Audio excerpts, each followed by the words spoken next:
अस्सलामुअलैकुम व्यूवर्स, कैसे हैं आप। आज हम जिस टॉपिक पर बात करने चाह रहे हैं वो है क्लैंप मीटर। ये मोस्टली इंडस्ट्रीज़ में किसी भी फील्ड में ये बहुत ज़्यादा यूज़ हो रहा है आजकल ना। हमने सोचा क्यों ना हम भी इस पर थोड़ी सी डिस्कस कर लें। चलें स्टार्ट करते हैं। यह इसका सेलेक्टर स्विच जिसे नॉब भी कहते हैं, इस वक्त ये ऑफ पोजीशन में है। इसकी लेफ़्ट साइड पर ए लिखा हुआ है। यहाँ से हम एसी एम्पेयर चेक करते हैं। इसकी लिमिट है 200 to 1000।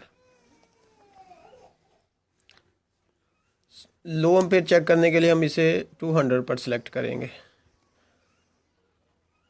और हाई एम्पेयर चेक करने के लिए हम इसे 1000 पर सिलेक्ट करेंगे। इसके नीचे आते हैं एसी वोल्ट। ये एसी वोल्ट का निशान है, ये जो बना हुआ है सामने। इसके ज़रिए हम एसी वोल्ट चेक करते हैं। एसी वोल्ट जो है वो पैरेलल में चेक होते हैं, ठीक है ना। इसके नीचे आते हैं, इसके नीचे है डीसी वोल्ट। इसके ज़रिए हम डीसी वोल्ट चेक कर सकते हैं।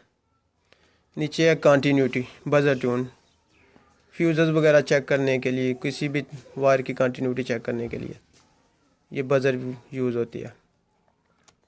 नीचे आते हैं, ये ओहम रेजिस्टेंस चेकिंग के लिए होती है और इधर से हो जाता है ये ऑफ, ठीक है। तो इसके ये हैं लीड्स, ये कॉमन लीड्स होती है। इसको कॉमन में कनेक्ट करते हैं और रेड वाली जो होती है ना वो वोल्ट और ओहम में इसको कनेक्ट करते हैं, ठीक है।